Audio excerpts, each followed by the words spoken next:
It is the Byron Show over here for the Genesis Scottish Open, and we have got a feverish pitch over to the left of me with my main man, Ron Klaas, getting all bundled up to kind of enjoy the weather that's going to happen in Scotland this week.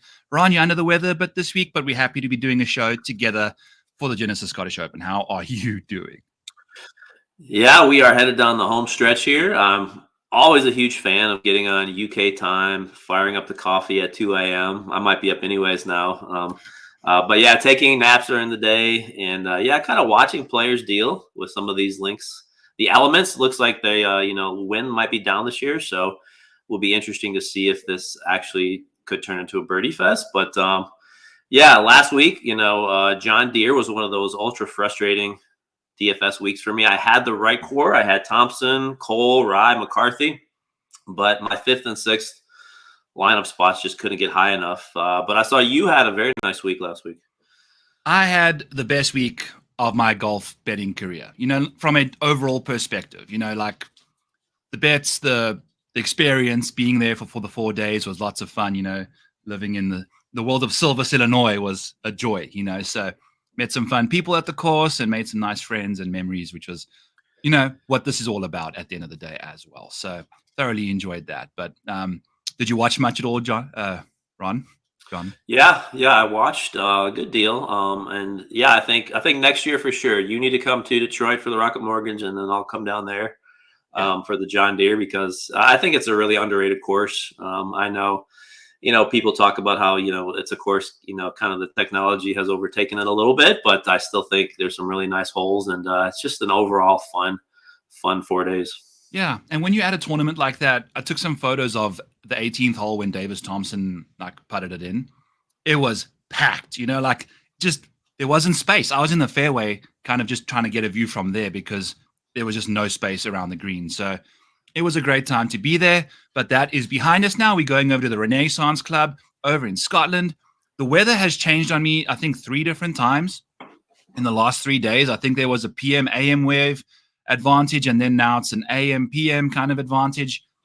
Pay attention to the weather tonight and then kind of go with your stacks from there, right, Ron? Because the weather is just all over the place at the moment. Yeah, it's tough to get a read on it. Like what I'm seeing, it looks like winds are almost stronger early, Yes. but it looks like it's that way on both days, at least from what I saw. So, yeah, I think a lot of these players, especially you have so many DP World Tour players in this event who are used to these conditions, and so maybe if the wind does pick up, bump them up a little bit. But yeah, I'm not putting too much into any wave advantages at the moment. No, it's just gonna. I think there's a definite methodology to stacking regardless, just in case the weather kind of goes crazy for some reason on Friday when we're not expecting it. But there's nothing going on right now, so we're gonna just kind of go through the motion. So at the top of the board here, Ron, any guys that in the rabbit hole kicked out any specific stats for you that you kind of wanted to peak on in the top of the 10K range here? Yeah, this range is interesting. Like, for Rory this week, I know he won last year, but I think there's going to be some scar tissue to deal with from the Pinehurst collapse. And I even went back and looked at some of his quotes after he played here in 2022, and he kind of talked about how he doesn't really love this course. And the model I ran this week, Xander has clearly overtaken him. He outpaced him by a good margin for the top spot. And so, yeah, I'm out on Rory this week. I think he kind of needs a week to get back into it, get ready for that another major next week. So I think Schauffele, as we all know, is a guy who every club in the bag. He's just so solid all the way around. Don't think you can go wrong with him at all. I think he's dangerous to fade. And then my other guy in this 10K range and above is I think Ludwig at 10.5. I think if the winds do die down a little bit, I think that benefits him a little more. But again, he's a guy who's played plenty on these European type courses, having grown up in Sweden. Of course, he's a true bomber. And that's kind of one of the things, when you're looking at qualities for this week, guys who can hit along off the tee, streaky putters. I think with these large greens, you really want to look for guys who are really good lag putters, who pretty low numbers in 3-putt avoidance. And he's the 7th best approach player in this field. And so I think McIlroy and Aberg are Schauffele and Aberg are my top 2 up here. Yeah, I agree with you. I'm a big fan of Xander. He's also number 1 in my model. Funnily enough, the betting odds, the DFS pricing all have Rory as the number 1 guy. It makes a lot of sense from a defensive kind of protecting the books from a situation there because Rory wins a lot. But I don't know. It's the week before a major, but also it's his first tournament after a major disappointment. So there's a bit of, you can run either narrative through that kind of world and see how it goes. But I do think in this week in particular, Colin Morikawa got so lucky when he won that British Open when it was like not very windy, because if he lands up ever doing the Grand Slam, that Open Championship may never have happened had he not played in those conditions. So if it's not windy this week, I'll be playing a bit of Colin, especially, with his price tag and how he's playing right now. But I don't know if I'll play him that much in the wind if it starts popping up. So we'll pay attention to that and go from there. I think, Ron, with the current situation in the 9s, Tommy Fleetwood is out for me. He's a massive fade because I know the course history is good. But if you think about all the times that he typically plays the best, is when you get those luscious Tommy Fleetwood locks blowing in the wind and scrambling his face off and kind of getting all those things together. He's not very good in birdie contests, right? Like birdie percentages, easy scoring conditions, he's not the guy. There's other options. So I'm curious to where you kind of looking at and disappearing from this week in the 9s. Yeah, I agree with you. I think the wind is going to be the key thing with him because I do love him this week. I think, as we all know, he has one of the best course histories here at the Renaissance Club. 34.2 total strokes gained and only 4 trips here with 3 top 6 finishes. And then when you look, kind of from a broader perspective, the rabbit hole, one of the great things is we have links style courses in there. He is the 3rd best links player in this field if you look at strokes gained average. And so, he's in really good form. He's got 8 top 26s in his last 9 starts. So I think, again, if the wind is, even if it's picking up for a couple of days, he is a guy that I want to target. I think as we go down here, I think Tom Kim, when you look at his history here combined with his recent form, it's hard for me to fade him. I think the chemistry with Paul Tesoria's caddy, I think that's real. I witnessed it up close in Detroit, even though he missed the cut there. He talked about how, he thinks his game has almost been taken to another level. And when you look at his history, like he is the top player in this field, gaining 1.89 strokes per round on link style courses. So he just has an eye for this course, 2 top 6 finishes. So I think Tom Kim is a guy I'm going to have to play. And then I think if we're talking about a birdie fest, I think there's no better play than Minwoo Lee at 9-2. And he's got, again, those 2 qualities I'm looking for this week with distance off the tee, one of the best lag putters in this field. And if you just look at his recent performance, he's very consistent. He was just runner-up in Detroit. He had 5 straight top 26s before that. And we always talk about, his weaknesses on approach. And so, he's gained an approach in 3 of his last 4. And, if we need someone to make birdies in bunches, all 3 of his wins have come in birdie fests. And we almost saw a 4th in Detroit. Yeah, no, he's a model breaker in some capacities, but, with the approach play, I think definitely trending in the right direction now, going back to a course that I think he's won at in the past. So definitely going to be looking at Minwoo Lee there.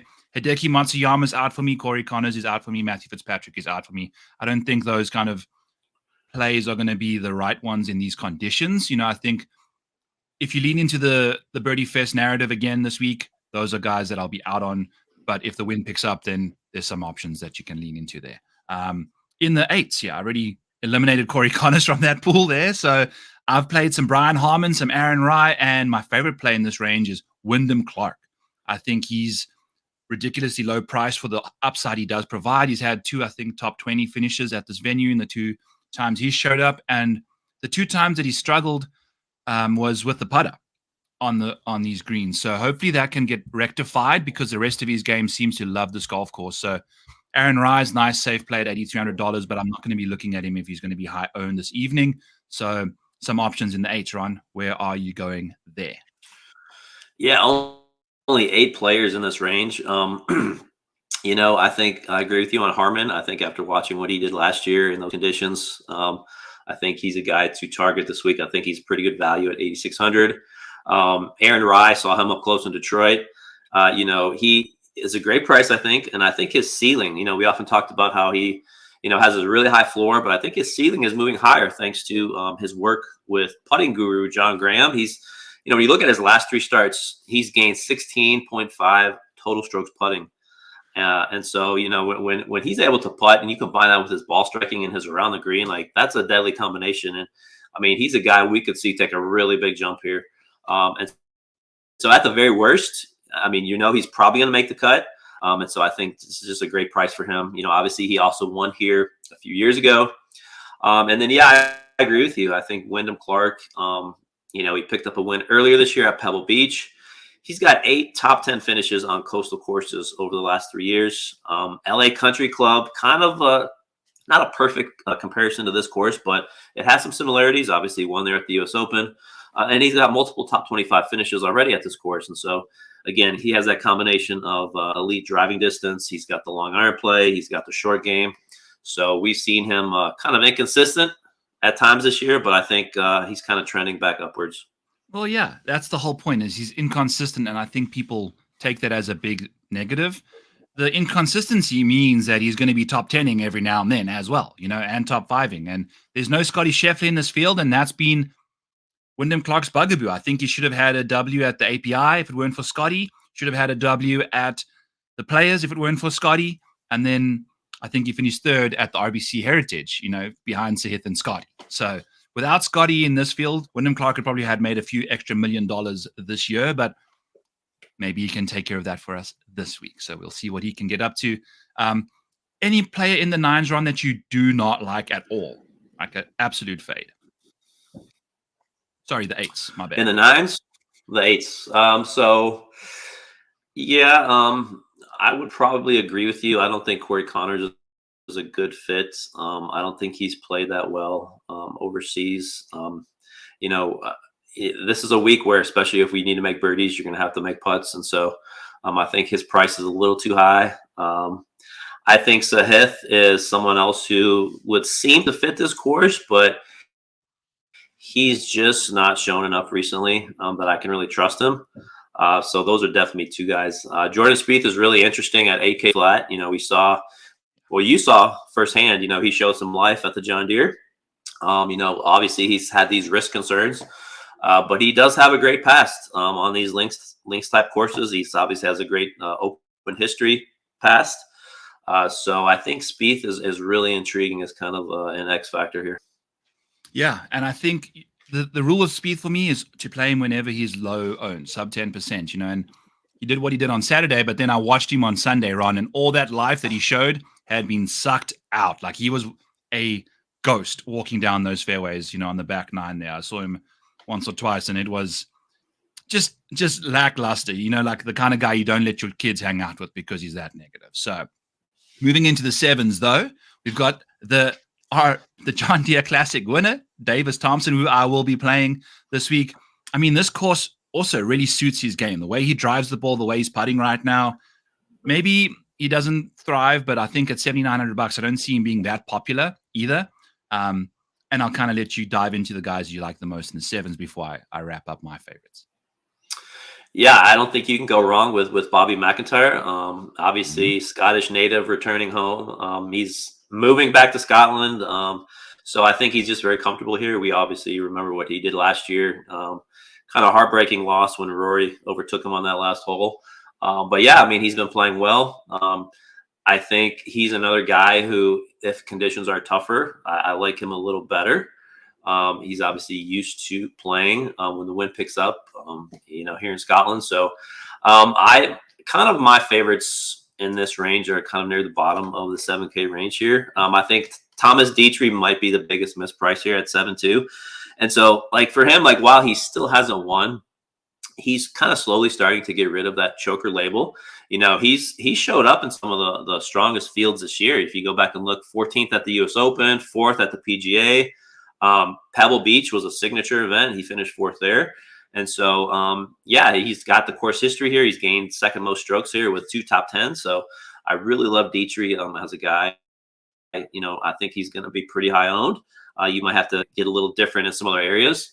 And then you've got a couple guys here at the bottom. You know, Ryan Fox always seems to play better outside the U.S.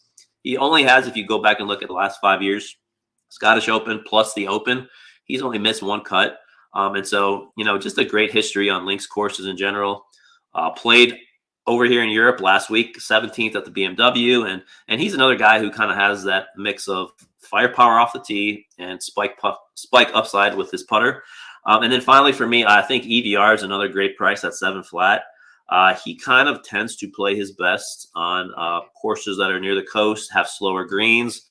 If you go back, he won the WWT championship on a very similar course.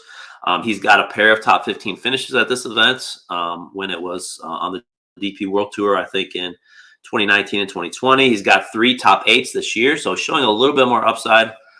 So I think EVR is another great play at 7 flat. And I love EVR after a downpour of rain at a golf course. I think he really thrives on golf courses that are wet for some reason. You know, I think Cognizant, think about the Rocket, you know, all of those kind of venues where he's kind of popped up a bit.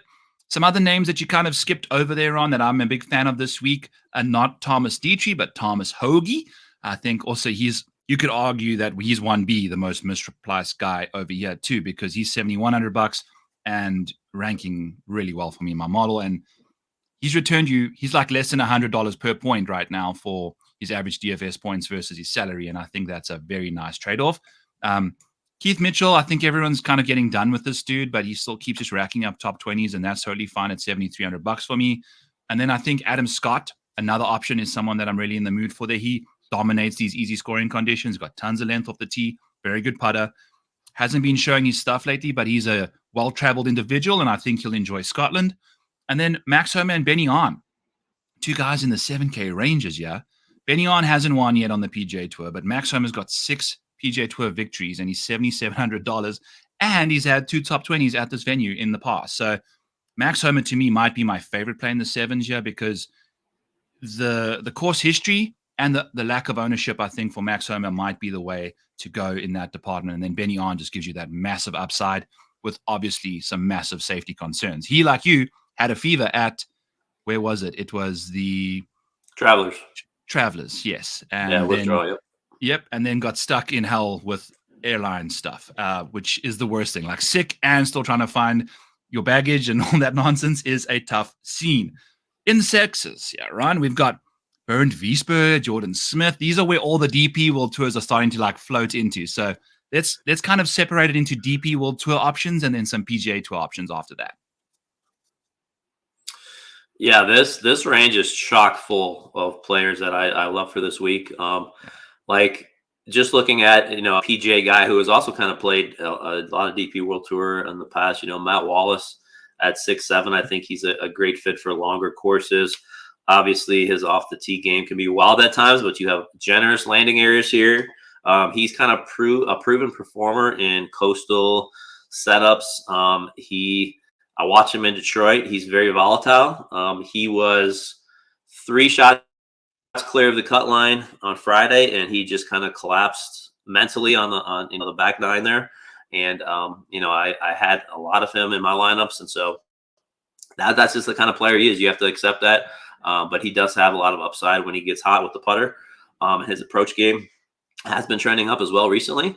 I think Kurt Kitayama, PGA guy, kind of a bomber off the tee, great course fit. He was runner-up here in 2022. And then, yeah, some of these DP guys in this range that you know, I think Ewan Ferguson, who just won last week at the BMW, he's 6'7", Scottish native, never missed a cut here in 3 starts, was actually 12th here last year. When you look at the DP stats, he's the 5th best approach player on that tour. And he's got 8 top 20s and 15 total starts this year.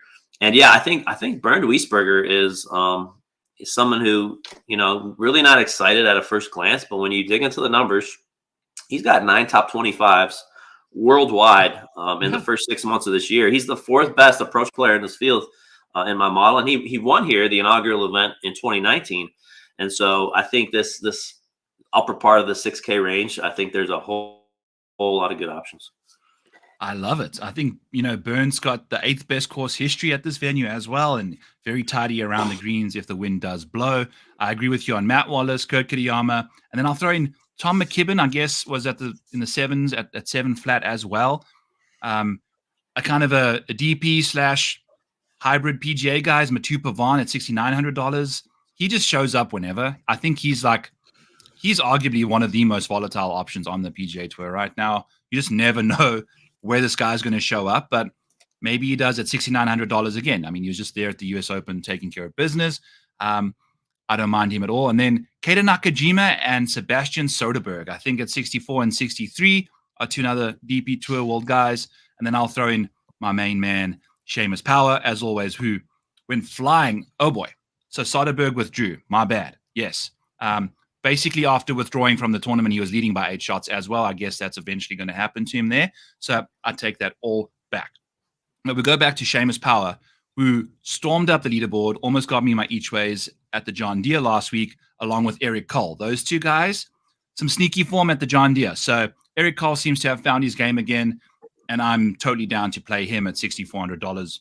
I don't know exactly what his history is like over at the European side of things, but I think this will be one of his first ventures out there after a really impressive week or year, in the last little while. So Victor Perez, Kevin Yu are two other options that I don't mind either. So any other guys in the bottom of the 6s, Yaron, you want to throw out as we get into the 5s? Yeah, I agree with you on Seamus Power. I think, obviously from Ireland, so he's got plenty of experience, in these types of courses. And so great price at 6,400, playing really well as of late. I think he has the versatility, whether it's a birdie fest or whether it's a tough scoring. I think he can kind of go both ways there. So obviously thrives even more if it's low scoring. So another guy to keep an eye on for that. Yeah, I didn't even say, I know you talked about him briefly, but Jordan Smith, he's just a really quality golfer. He shows up in the big events. He typically plays his best when you get stronger fields like this. And so, I think going back and looking, he was 12th here last year, 24th the year before. So he showed that he kind of has some moxie to play on these types of, events where you have PJ players mixed in.